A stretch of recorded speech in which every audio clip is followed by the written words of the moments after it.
Cai. You're watching the Elite News program on Lào Cai television. In today's program, we will check out the highlights.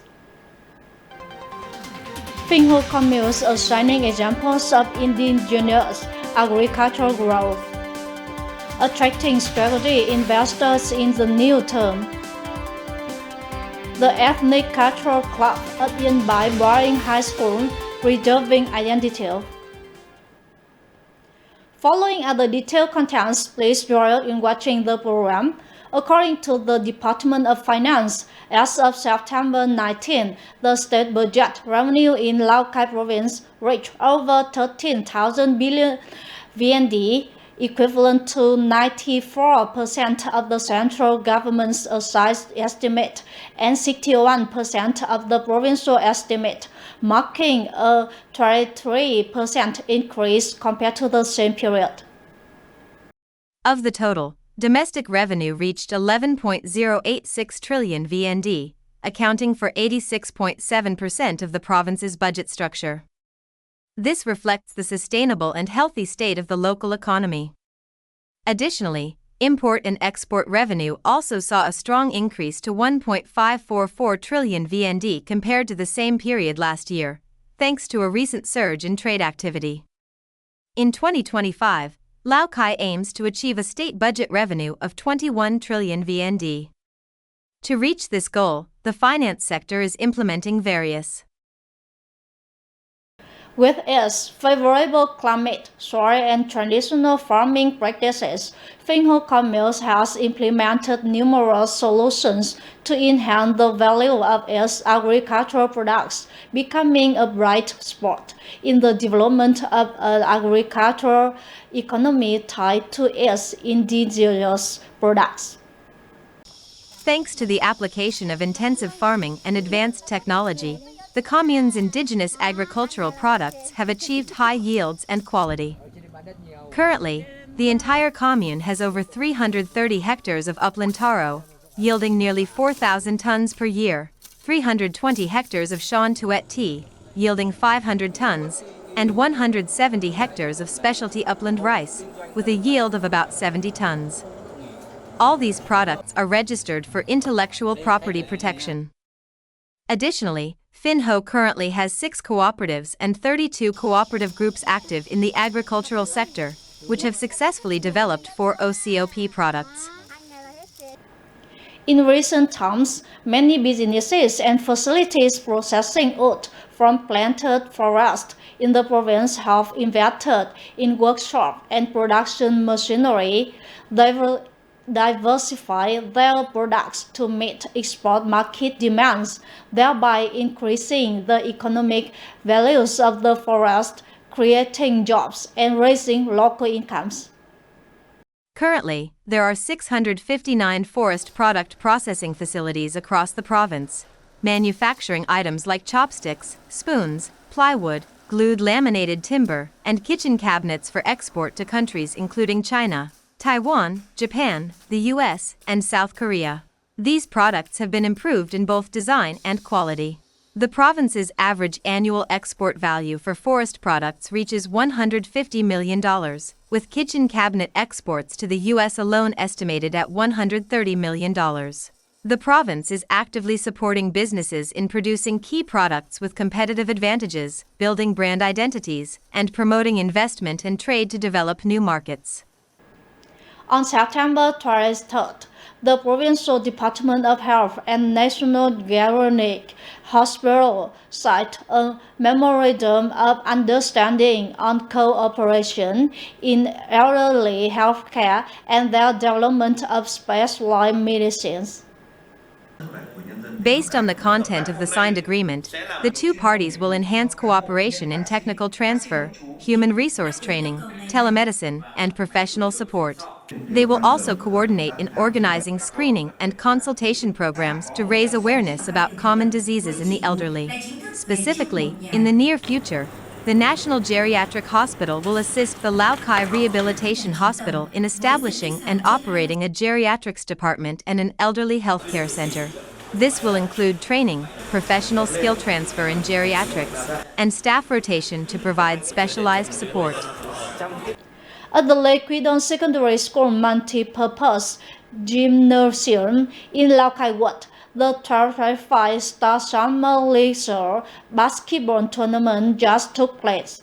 The tournament included 26 teams with a total of more than 150 athletes from various facilities, communes, and wards. The teams competed in 3 age groups for both boys and girls, U8, U12, and U15, following a round-robin format. With a spirit of unity and honesty, the athletes played their best, delivering many impressive plays for the audience. After a day of competition, the organizers awarded the Most Outstanding Athlete prize and 15 awards to the participating teams. The Star Summer League Basketball Championship aims to promote the national movement. The entire population exercises their bodies following the example of Great Uncle Ho. On the morning of September 23rd, the Lào Cai Provincial Military Command launched a fundraising campaign to support the Cuban people. The event, themed 65 Years of Vietnam-Cuba Bond of Brotherhood, was held to commemorate the 65th anniversary of the establishment of diplomatic relations between Vietnam and Cuba. At the launch ceremony, the Provincial Military Command promoted awareness of the traditional friendship, comprehensive cooperation, and faithful bond between Vietnam and Cuba.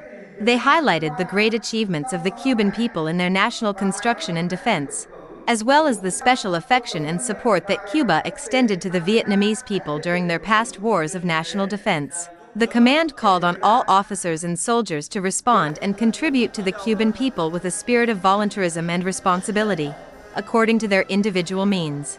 In the first morning of the campaign, the unit raised 38 million VND. This fundraising effort to support the Cuban people is not just a kind gesture but also a powerful expression of the pure international solidarity that exists between the people of Vietnam and the people of Cuba. Ladies and gentlemen, one of the key goals for Lào Cai province in the 2025-2030 period is to effectively implement its investment attraction strategy guided by the motto "Businesses prosper, Lào Cai develops." In addition, the province is proactively and comprehensively innovating its investment attraction strategy to be more selective and leverage the potential and advantages of each region. Closely following the direction of the Provincial Party Committee, immediately after operating under the new model, the Lào Cai Department of Finance advised the province to simplify administrative procedures and innovate its content and form to proactively attract investment. Notably, new policies to support businesses will soon be implemented in the early stages of the 2025 to 2030 term. After the policies are developed, we will organize the implementation and assign tasks to relevant agencies. These agencies will then create the necessary documents to guide investors and receive their requests for support. The most important thing is to forecast a funding source to carry out these policies in a way that aligns with each specific content of the policy. With its advantages and potential in green agriculture, the Lào Cai Department of Agriculture is urgently building 3 proposals for the province. These focus on attracting investment in high-tech, organic, and smart agriculture, linked to processing and consumption chains. The Department of Agriculture is advising the province on the development of 3 proposals that will focus on certain areas for investment attraction in the upcoming period. First, we need businesses with strong technology in the agricultural sector, especially clean technology that is sustainable. Second, we aim to attract businesses that will invest in areas where the province has strengths, such as cinnamon, bamboo shoots, and mulberries. In this new context and with expanded opportunities, Lào Cai is gradually innovating its investment attraction strategy. It is promoting the mobilization of non-budgetary resources and striving to soon establish a regional business support center in Lào Cai and adjust the provincial master plan. Many tasks are also being decentralized to the commune level, with site clearance identified as a key mission to boost investment attraction in the new term. We have identified site clearance as a key priority for the 2025 to 2030 term. Lao Ward has implemented solutions focused on leadership and management, including building a plan and establishing a steering committee with assigned responsibilities for all members of the standing committee to monitor the areas.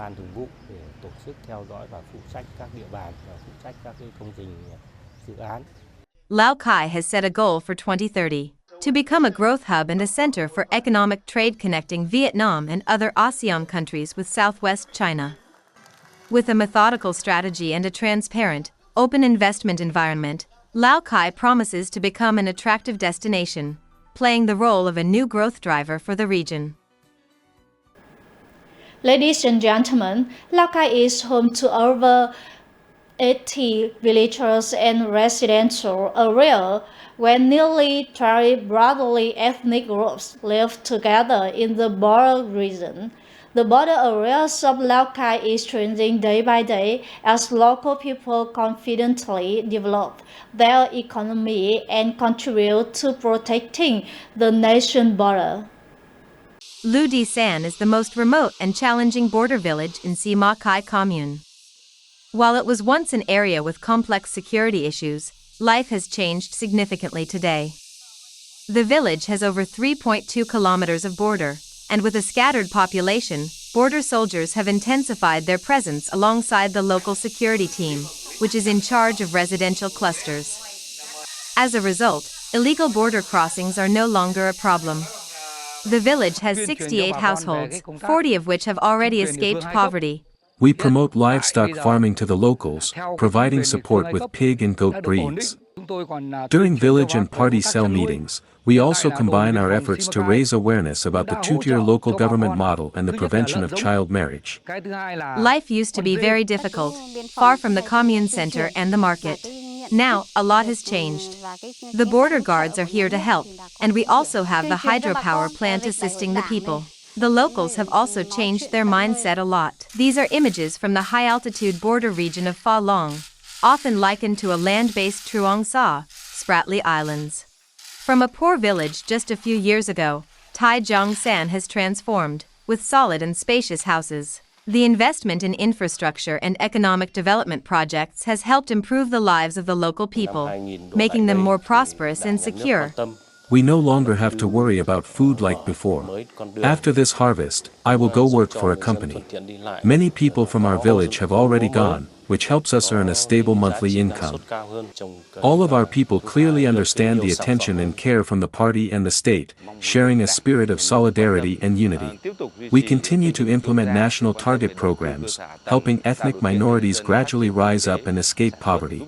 A bright and peaceful picture is emerging in Lào Cai's border region, embodying peace and development in the nation's northern frontier.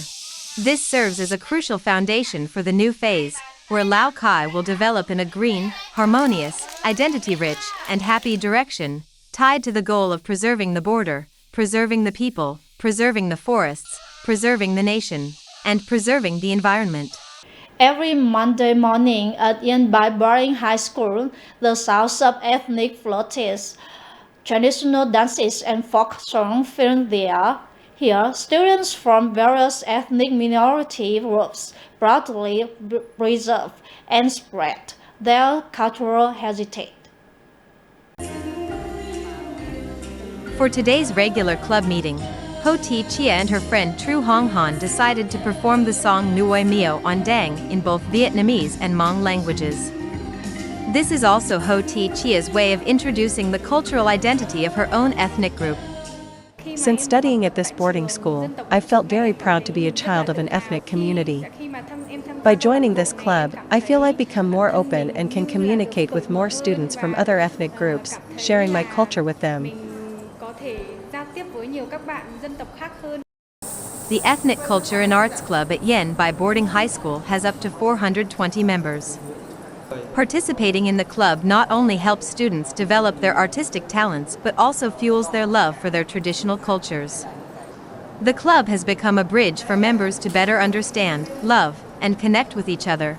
I'm of the Tay ethnic group, but here, I've learned about many cultures from my friends. I feel very proud and am aware of my responsibility, and that of all the students here, to preserve and protect our ethnic cultural identities. The Ethnic Culture and Arts Club was founded a long time ago. Our boarding school is a hub for more than 10 different ethnic groups, and we created this club to give the students a chance to interact and learn about each other's languages and customs. Through the club's activities, the beautiful cultural traits of each ethnic group are being preserved and promoted. They have become an indispensable part of daily life, helping students to love and take pride in their traditional cultural identity and to confidently move forward on their future paths. Ladies and gentlemen, our program today is ending. Thank you for your attention.